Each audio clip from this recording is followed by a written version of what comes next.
Hey, what's up, guys? Masker19 here. I got the new Evil Dead game that I've been waiting for a while to come out, so I figured I'd do a review on it. So here we go. The first part of the review is going to be about the characters. As of right now, there's 13 survivors and 3 demons. They all have different stats and abilities that make them stand out. The survivors are Ash from Ash vs. Evil Dead. Get used to hearing Ash because there's a lot of them. Annie, Nobi, Lord Arthur, Ash from Army of Darkness, Scott, Henry the Red, Ash from Evil Dead 2, Ed Getley, Kelly Maxwell, Amanda Fisher, Ash from the Evil Dead, Cheryl Williams, and Pablo. The demons are Henrietta, Eligos, and Evil Ash. All of the survivors are in one of the 4 classes: Leader, Warrior, Hunter, or Support. The demons all have their own classes too: Warlord, Puppeteer, and Necromancer. Henrietta is in Warlord, Eligos is in Puppeteer, and Evil Ash is in Necromancer. More about stats, abilities, classes, and demons in the gameplay section. The next part of the review is the game modes. They have tutorial, which teaches you the mechanics of the game and how to play as the evil and the survivor. They have single player missions, where you play through missions. When once complete, you can get unlockables like characters, some clothing, and audio tapes that tell you more about the story. This mode is a once play type of mode that you just do whatever task they tell you to do and you get your rewards and never play it again. There's no cutscenes or anything, so they basically just put it there to make it a cool way to unlock characters. They have Survivor versus Demon, which is the main mode. You could play it online with player survivors versus player evil.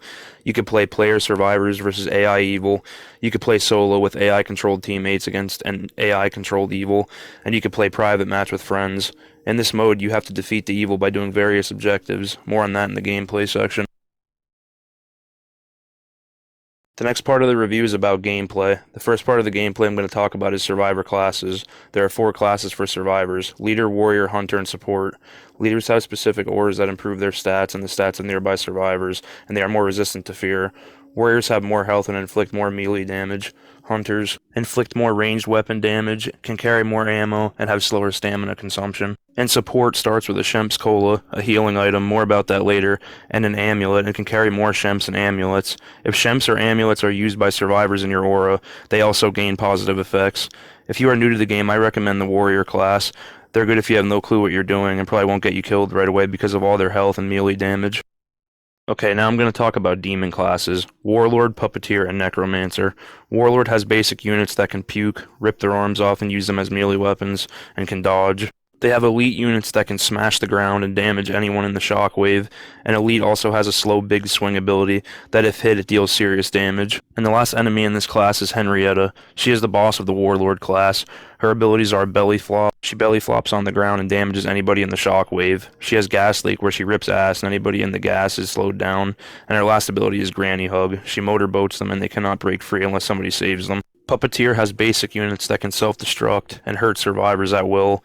They can throw their own heads at survivors, causing an explosion, and they can dodge. The elite unit can mark the ground below survivors and shock them if they don't move. They can also spawn a clone of themselves with identical damage but low health. And the boss for this one is Eligos. His abilities are Telekinetic Surge, where he uses his telekinetic power to immobilize survivors; Casting Stones, where he launches rocks at survivors; and Psychic Squeeze, where he uses telekinesis to immobilize and damage survivors. This can't be dodged, and another survivor has to hit Eligos. The final class is Necromancer. The basic unit's abilities are Lunging Thrust. It's a strong and slow melee attack with long range. Warcry, where he yells and inflicts minor damage and knocks back nearby survivors. The last ability for the basic unit is Dodge. The elite unit has Trident Smash, where he charges forward and smashes the ground, hurting anyone in the shockwave. His other ability is Trident Toss, where he throws the trident, dealing heavy damage to whoever it hits. The boss for this class is Evil Ash. His abilities are Skeletal Support, where he summons skeletons to help fight. He has Skeletal Resurrection, where every skeleton that dies within the aura's effect area comes back to life. He has Infernal Invigoration, where he chokes a survivor like Darth Vader, and when he does that, it damages the survivor and heals him. And his last ability is Dodge.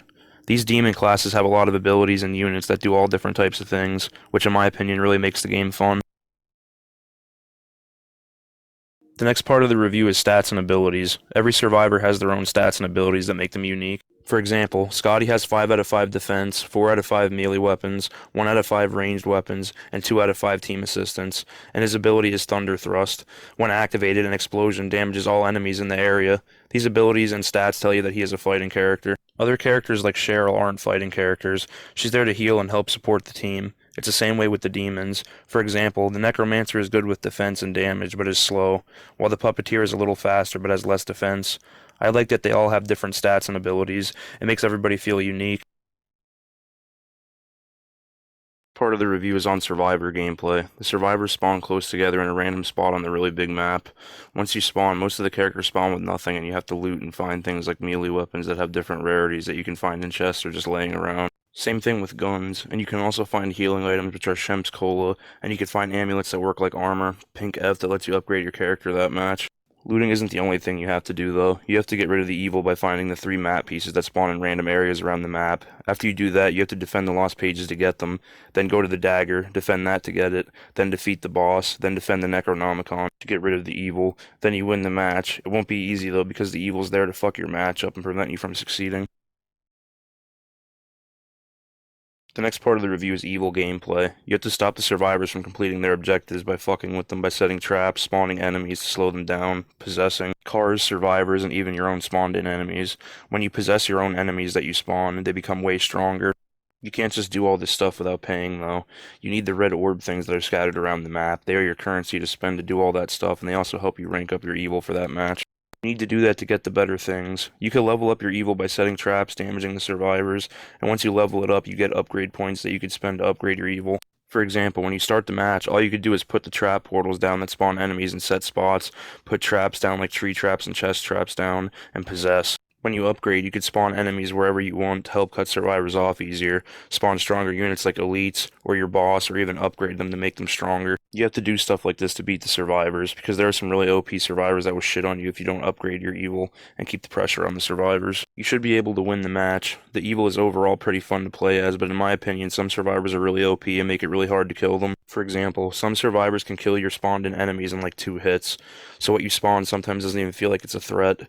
And the one survivor who's really OP is Henry the Red. He can 2-hit them, and he has an ability that makes him invincible for a short amount of time. He can do that the whole match, not once, every time it cools down. That's bullshit in my opinion.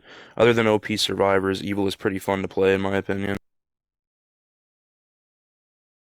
The last part of the review is the maps. There are 2 maps with locations from the movie and show, places like the Nobi Cabin and Jake's Gas and Go, and many other places. The maps are also really big, which is good because there are way more places to go. Even though there's only 2 maps right now, they make the most out of them by making them big and have a lot of locations from the movie. And I already heard that an Army of Darkness map is going to be added sometime in the future. In my opinion, I like how big the maps are, and I think they put a lot of time into them. Okay, guys, so in my opinion, the game is really good and fun to play. A little unbalanced in some areas, especially with certain survivors being a little OP. But other than that, the game is really fun to play for survivors and the evil. The gameplay is unique, and the map is really big and has key locations from the movies. What more can you ask for? The game's an 8 out of 10 for me. I would recommend getting the game if you're a fan of the franchise or if you need something to play with a friend, but if not, you might not like it and may get confused about what's going on in the game. But overall, I love the game. I think it's unique, and it's something that we need in today's gaming. Not the same cookie-cutter Call of Duty first-person shooter bullshit, but something that feels new and unique. I'm really glad this game came out, and I could say I experienced it. It's well worth playing, in my opinion. Anyways, guys, this has been Miller Massacre 19. Shake and bake.